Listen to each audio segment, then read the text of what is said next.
Imana ishimwe cyane bene data, ndabasuhuza mwese aho muri. Amahoro y'Imana akomeze abane namwe, kandi Uwiteka akomeze abagire neza.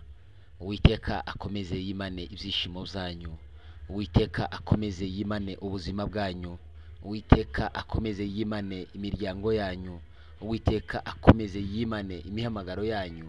Uwiteka akomeze abiteho kandi abagirire neza. Imana ishimwe cyane. Uyu munsi wa none ndifuza ko tuganira ijambo ry'Imana rivuga ngo ni bande bacunguwe. Ni bande bacunguwe n'amaraso ya Yesu Kristo. Ni bande amaraso ya Yesu Kristo yagizeho imbaraga. Abo ni bande? Imana ishimwe cyane. Ega iyo tuvuga abacunguwe, abantu bose biyumva yuko bacunguwe, nyamara si bose bacunguwe, ahubwo abacunguwe nabo abo amaraso yagezeho agahindura ubuzima bwabo. Akaga kishe isi, ibibazo biteye isi, ibibazo biteye abakristu b'iki gihe, nuko bose bazi yuko bacunguwe, bakabaho mu buzima bw'abacunguwe, bakibwira ngo baracunguwe, nyamara bataracungurwa, ahubwo imbaraga za kamere zikibafiteho ububasha. Kandi ikibazo si ukurwara, ikibazo ni ukutamenya ko warwaye, kuko iyo utamenye ko warwaye, kwivuza biba kure kakurya kw'indoto. Imana itubabarire cyane. Rero ko turabazanya uyu mwanya wa none, abacunguwe ni bande? Abacunguwe ntabwo ari abasenga, kuko na Satani arasenga. Abacunguwe ntabwo ari abasenga, kuko na Satani arasenga. Abacunguwe ntabwo ari abaririmba, kuko na Satani araririmba. Mana icyo babarire cyane. Iyo uririmba, iyo ukora imirimo y'Imana, amaraso ya Yesu Kristo atarakugiraho imbaraga n'ububasha, icyo gihe uba utaracungurwa nayo maraso. Mana icyo babarire cyane. Kandi icyo ngiyeho abacunguwe ntabwo ari abavuga neza. Na Satani azi kuvuga neza, na Satani azi kwengeshangesha, azikuresha n'amagambo meza, ndetse n'abamukorera nabo nuko bazi kuresha n'amagambo meza, amagambo yoshya abana b'Imana.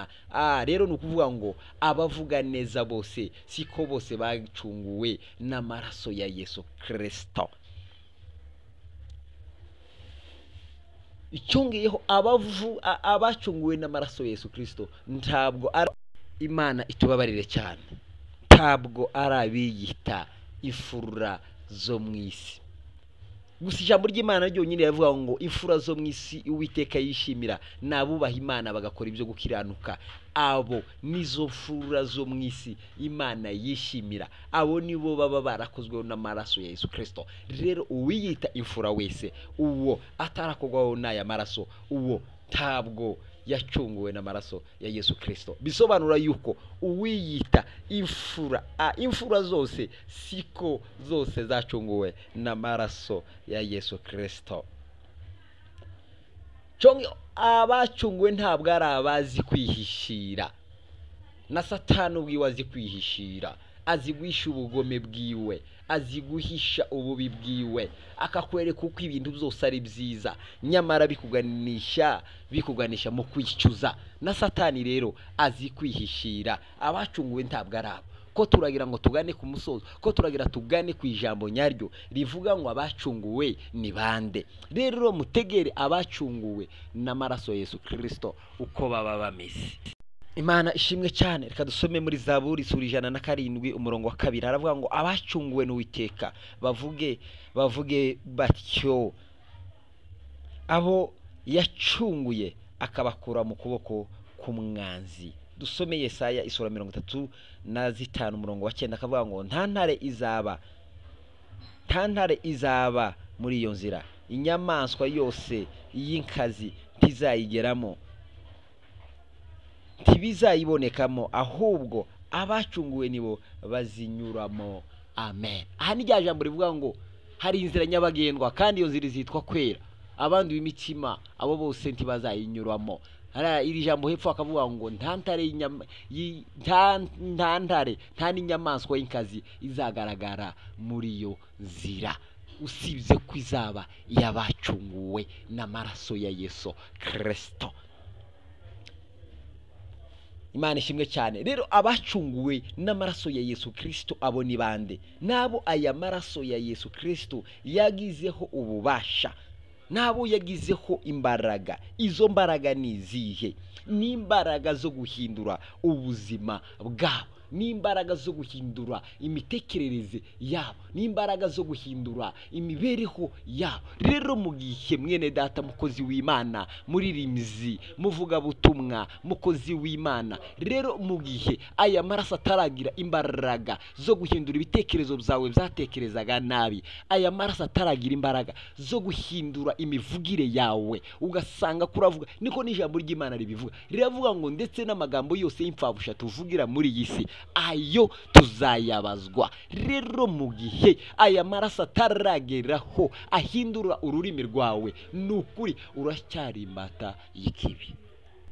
Imana itubabarire cyane. Rero abo ayo maraso yagizeho ububasha bwo guhindura imivugire, yo guhindura imitekerereze, yo guhindura imyitwarire, bakitwara nk'uko Uwiteka ashaka, abo nibo bacunguwe n'amaraso ya Yesu Kristo. Kandi abo nibo Zaburi yavuze, abo bacunguwe nibo bagomba kuvuga batya ngo Uwiteka ashimwe. Abo nibo bagomba gushima Uwiteka, abo nibo bagombaga rero kuririmba, abo nibo bagomba gusenga kuko bacunguwe n'amaraso ya Yesu Kristo. Ikibabaje n'igiteye ubwoba nuko hasenga benshi batacunguwe, nuko haririmba benshi batacunguwe, nuko hakora imirimo y'Imana benshi batacunguwe, bakayikora mu gihe gidakwiye kandi bigatuma bibyarara nta musaruro byobyara, umusaruro bibyarara wose n'umwijima. Imana itubabarire cyane. Imana ishimwe cyane. Imana ishimwe cyane. Abacunguwe n'amaraso ya Yesu Kristo kandi abo ni bande? Nabo aya maraso yagizeho ububasha bwo kumaraho inyota zose zisi. Ari nayo mpamvu Yesu Kristo yabwiye wa mugore, aramubwira ngo jewe ngwino nguha amazi azakumara inyota, kandi ayo mazi nta yandi ni amaraso ya Kristo. Ntabwo uzongera kandi kugira inyota. Abacunguwe n'ababashije koga amaraso ya Yesu Kristo akabamara inyota y'ibyisi, akabamara inyota yo kuvuga nabi. Iyo umuntu akivuga nabi azamenya yuko taragacungurwa. Iyo umuntu atekereza agifite inyota yo gutekereza nabi azamenya yuko ataragacungurwa, ahubwo ari mu mwijima wicurura burindi, akirimbata yo kuvuga nabi. Iyo umuntu agisambana azamenya yuko iyo nyota ntiramushira, ntabwo araracungurwa, ahubwo azamenya yuko akirimbata ya kamere. Imana itubabarire cyane. Iyo umuntu agifite amacakubiri n'inzangano n'urugomo, ibyo byose bikirangwa muri we, ibyo byose bikibasa ubuzima bwiwe, uwo amaraso Yesu Kristo ntabwo aba aramugeraho, aba ataracungurwa. Ariko abacunguwe n'amaraso ya Yesu Kristo, abo yabamaze inyota y'ibyisi, yabamaze inyota yo kuvuga nabi, yabamaze inyota yo kubabaza abandi, yabamaze inyota yo gusenya imiryango y'abandi, yabamaze inyota. Rero bene data, ndabifuriza aya maraso ya Yesu Kristo abakoreho, abahindure. Ni kumuririmbyi yaririmbye aravuga ngo uwo aya maraso yagezeho azamuhindura, azahindura abajura, azahindura abanyangeso mbi, akabasha kubahindurira ubuzima. Mureke dukizwe, mureke twoga amaraso ya Yesu Kristo tubashe kubaho bene data. Amen.